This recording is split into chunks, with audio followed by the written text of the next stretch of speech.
LinkedIn influencer mesum minta pap tete ke pelamar kerja. Selamat datang di Thinking Room. Oke, episode kali ini gue bahas tentang seorang LinkedIn influencer yang kalau ngeliat profile LinkedIn-nya, ya ngomong-ngomong profile LinkedIn-nya udah hilang sih. Gue nggak tahu kena report atau dia delete. Yang kalau ngelihat profile LinkedIn-nya itu dia berprofesi sebagai seorang reviewer CV. Ya walaupun kalau ngelihat experience-nya dia juga pekerja kantoran lah di salah satu perusahaan. Permasalahannya adalah orang ini yang kalau gue lihat ya profilnya si sebut saja RC, inisial namanya lah ya. Lu tau lah kalau ngikutin kasus ini namanya siapa. Dia ini memang terkenal sebagai seorang reviewer CV. Jadi dia menawarkan jasa nge-review CV buat orang-orang yang mungkin pengen cari kerjaan atau yang pengen pindah kerjaan supaya ya biasalah ya CV-nya lebih dilirik, dilihat sama HRD. Gimana tuh caranya supaya CV-nya dibagusin? Apa aja nih yang perlu diperbaiki? Nah, dia menawarkan jasa review CV seperti itu. Walaupun kalau lu lihat experience-nya, dia itu bukan HRD. Boleh dibilang dia itu sales lah ya, kalau ngelihat rekam jejaknya dia. Tapi dia menawarkan jasa review CV nih, dan kayaknya juga udah lumayan lama ya, udah beberapa tahun gitu, karena kalau gue buka LinkedIn suka muncul gitu ya di timeline gue. Walaupun gue nggak follow dia, gue juga nggak ada connection sama dia. Orang ini sebenarnya sempat membuat beberapa keramaian yang salah satunya adalah dia tuh quote-unquote pamer kalau dari hasil dia nge-review CV itu dia bisa beli mobil. Sempat rame lah, ramenya waktu itu di Twitter, masuk ke Twitter juga. Nah, juga dia ternyata menawarkan, selain review CV, dia juga menawarkan konsultasi percintaan. Gue nggak tahu apa hubungannya antara dia nge-review CV sama konsultasi percintaan, tapi ya aneh sih, jujur aja aneh. Dan akhirnya dia, per gua recording ini, dia akhirnya lagi-lagi ramai karena beberapa korban speak up tentang chat atau DM dia yang bisa dibilang itu jadi menjurus ke sexual harassment. Menjurus ke sexual harassment salah satunya adalah ini gua ngelihat salah satu postingan dari ini ya. Nanti gue taruh deh ya beberapa link postingan orang-orang yang speak up ini. Salah satu postingan ini dalam bentuk chat seperti ini nih. Jadi si tukang review CV ini ngechat begini. Bu, jadi mau coba ikut seleksinya kah? Bukan juga cantik tadi saya lihat, kalau ukuran dada Bu berapa ya? Dia nanya ukuran dada ke salah seorang wanita yang ya mungkin dia tawarin ke pekerjaan ya. Karena yang sebelumnya kecil-kecil sih Bu. Lalu si cewek ini bales, waduh. Lalu si reviewer CV ini ngomong, kan sulit juga cari yang sama Bu, cuma kriteria seksi ini yang agak sulit carinya Bu. Sebelumnya ada beberapa saya ajukan, Bapak itu nggak cocok, saya yang kena marah Bu. Jadi dia nih kesannya seolah-olah, gua nggak tahu bener atau enggak, tapi seolah-olah dia tuh sedang mencarikan kandidat sekretaris untuk bosnya. Dan bosnya katanya sukanya tuh yang penampilannya seksi. Jadi dia mencari kandidat dengan kriteria seperti itu, yang orangnya tuh seksi, ceweknya tuh seksi, sekretarisnya tuh seksi. Nah, ini gue lanjutin lagi ya. Sekretaris yang lama kan sangat seksi, Bu. Kalau bisa sama atau lebih. Nah, lalu si cewek ini bales, baik berarti belum sesuai ya, Pak. Dia nolak, ceweknya nolak. Hampir sesuai, Bu. Si reviewer CV ini ngomong, ngebalas lagi nih. Maaf, tanyanya agak sensitif ya. Itu dada ibu gede asli. Goblok. Info aja Bu, sekretaris yang lama gede Bu.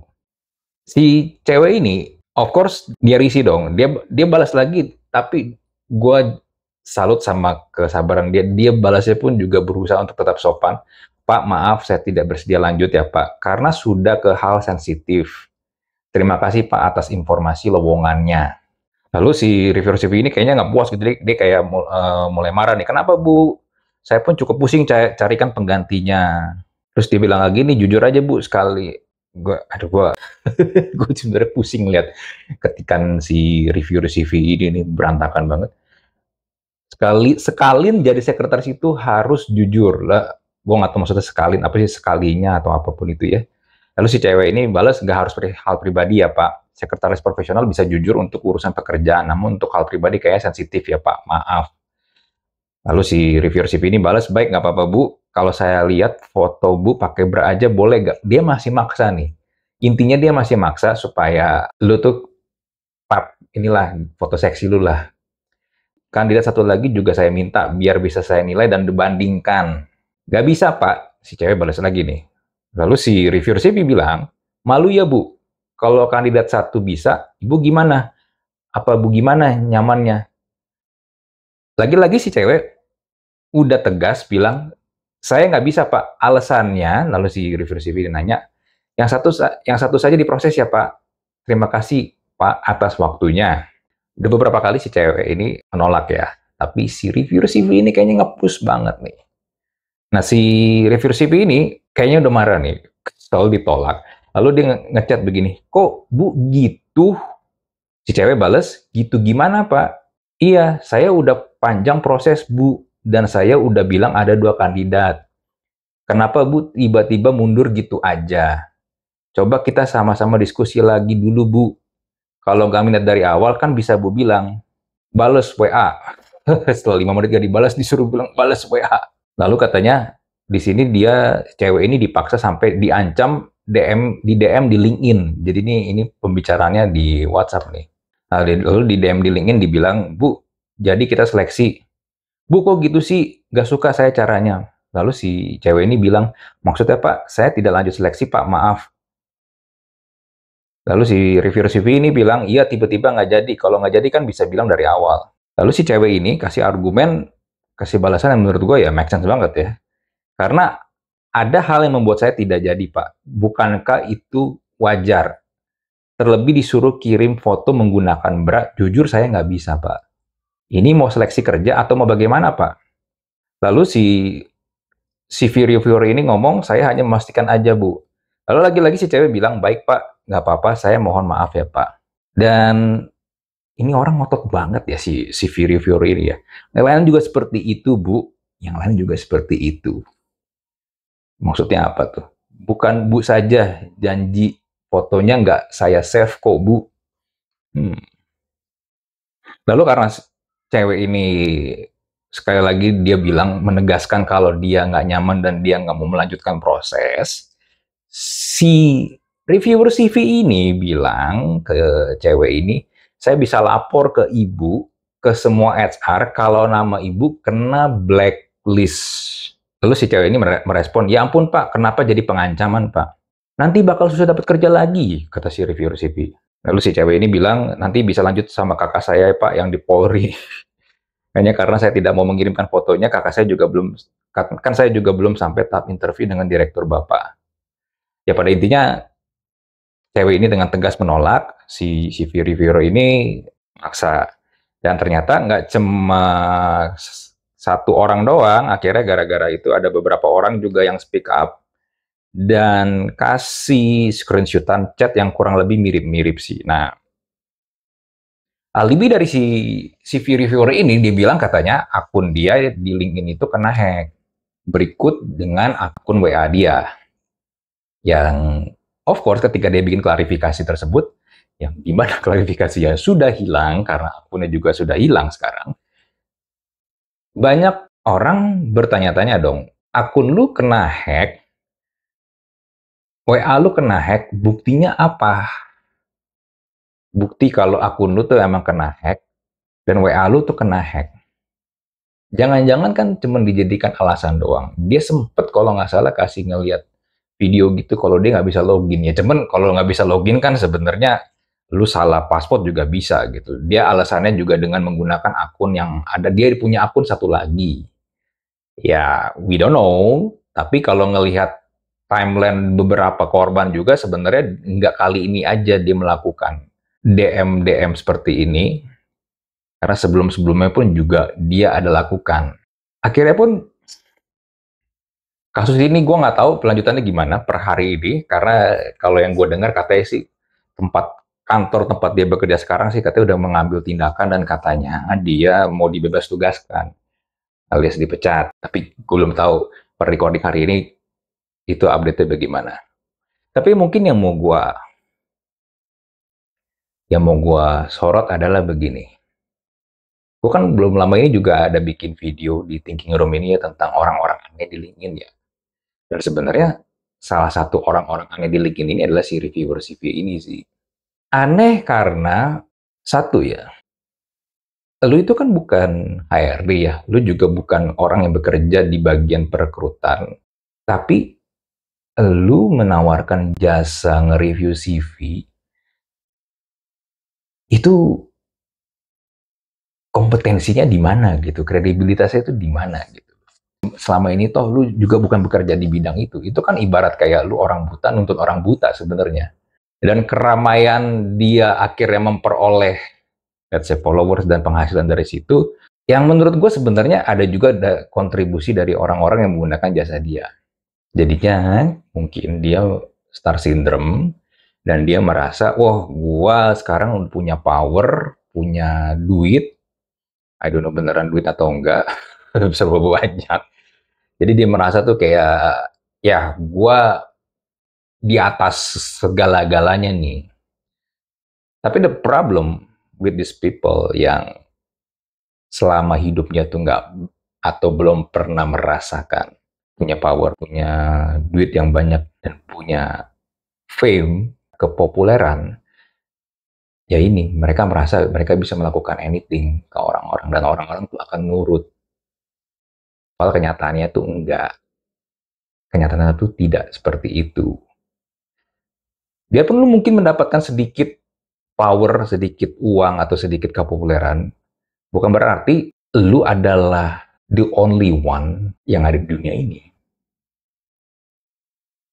Di luar circle lu, di luar bubble lu, masih ada orang jauh lebih dan lebih daripada lu. Itu yang lu perlu harus garis bawahi. Dan ini yang menurut gue terjadi di kasus CV reviewer ini. Dia merasa dia di atas segalanya. Dan dia berpikir dengan DM seperti itu, cewek-cewek yang dia DM akan melakukan atau mau melakukan apa yang dia mau, yang dia pengen. Di sini konteksnya adalah yang minta pap tete sih sebenarnya. Dan yang kedua, poin kedua adalah tentang bagaimana dia bilang dia akan memblacklist, dia akan laporin ke HR, HRD di seluruh Indonesia kalau lu tuh nggak akan bisa mendapatkan pekerjaan lain karena lu di blacklist. Pertanyaannya adalah, memangnya ada, memangnya bisa lu memblacklist orang sehingga orang ini nggak akan bisa mendapatkan pekerjaan dimanapun? Seberapa powerful sih lu?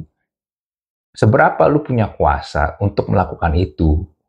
Andai kan, oke deh lu bisa, mungkin di company lu doang, mungkin di bisnis lu doang, tapi kan di tempat lain, di Indonesia tuh ada berapa banyak company yang bisa lu kontrol. Dan baik lagi, lu tuh siapa? Lu tuh bukan siapa-siapa. Gue udah sering berapa kali bahas tentang the death of expertise ya. Ya ini sebenarnya juga salah satu gejala the death of expertise. Bukan expert di bidangnya, tapi dia somehow jadi famous karena dia melakukan CV review. Ada orang-orang yang percaya sama orang ini, dan akhirnya membuat namanya naik. Meanwhile, orang-orang yang benar-benar expert itu lebih memilih untuk tidak mengekspos dirinya. Benar, itu sebuah pilihan, tapi sebenarnya gue sangat mengencourage buat orang-orang yang mempunyai kompetensi yang benar-benar expert, sebenarnya juga harus muncul ke permukaan untuk kasih tahu yang benar tuh seperti apa. Kalau di sini konteksnya adalah di bidang HR. Jadi orang-orang yang nggak kompeten seperti ini, yang cuma modal bacot doang, harusnya bisa tereliminasi. Karena ya mereka sebenarnya nggak punya apa-apa, cuma menang rame doang. Dan di LinkedIn ini memang makin kesini memang menurut gua ya seperti sosial media yang lainnya, biarpun memang image-nya adalah untuk profesional, tapi sekali lagi, kalau emang brengsek ya brengsek aja. Dan ini yang terjadi sekarang di reviewer CV ini. Di episode yang orang-orang aneh di LinkedIn pun gue juga sempat ada beberapa, gue juga sempat bahas ada orang-orang aneh yang kejadiannya di gue gitu. Ya tapi mungkin gue punya filter yang jauh lebih tebel, yang gue nggak akan percaya begitu aja ke orang-orang tersebut. Jadinya ya karena mereka aneh dan lucu, akhirnya gue jadiin konten aja. Jadi sebenarnya kita butuh hati-hati sih, jangan terlalu menerima semuanya tuh begitu aja. Don't take it for granted. Kita harus cari tahu ini orang seperti apa. Oke lah, lu butuh kerjaan. Oke lah, lu ngeliat kayak profilnya meyakinkan, followersnya banyak. Tapi kan belum tentu juga itu real. Kadang-kadang ya memang dia menyalahgunakan apa yang dia udah punya aja sebenarnya sih. Jadi kita yang harus ekstra hati-hati. Jangan terlalu percaya apa yang lu lihat di sosial media. Dan ketika orang-orang yang terlihat bagus di sosial media ini mulai melakukan hal-hal yang mencurigakan, kayak mulai menawarkan bisnis yang nggak jelas, mulai menawarkan pekerjaan dengan syarat harus nih seperti si reviewer ini minta foto seksi atau nanti foto telanjang atau apapun itu, ya lu harus lebih aware, jangan terima begitu aja. Menurut gue ini langkah yang bagus dari para korban untuk speak up. Jangan lu terima begitu aja. Jangan termakan power play dari orang tersebut. Karena sebenarnya, sekali lagi, power yang dipunya orang ini sebenarnya semua aja. Jadi jangan pernah takut diancam sama orang-orang kayak gini. Kalau misalnya ada kenapa-kenapa, cobalah ngobrol sama beberapa teman lu atau orang-orang yang lu percaya. Atau kalau emang buntu, lu boleh publish ke sosial media. Biasanya kan kalau di negara ini no viral no justice kan. Ya bisa jadi masalah-masalah seperti ini baru bisa terpecahkan ya karena kita speak up di sosial media. Jadi kesimpulannya sekali lagi ya, biarpun LinkedIn itu platform profesional, belum tentu orang-orang yang di dalamnya adalah orang-orang yang profesional. Bisa aja emang orang-orang rese, orang-orang brengsek, emang bangsat aja orangnya. Jadi lu perlu hati-hati. Oke, itu ya dari gua. Kalau lu punya cerita, boleh cerita di kolom komen tentang, ya mungkin orang-orang aneh di LinkedIn part 2 kali ya bisa dibilang. Kita jumpa lagi di Thinking Room episode berikutnya. Bye.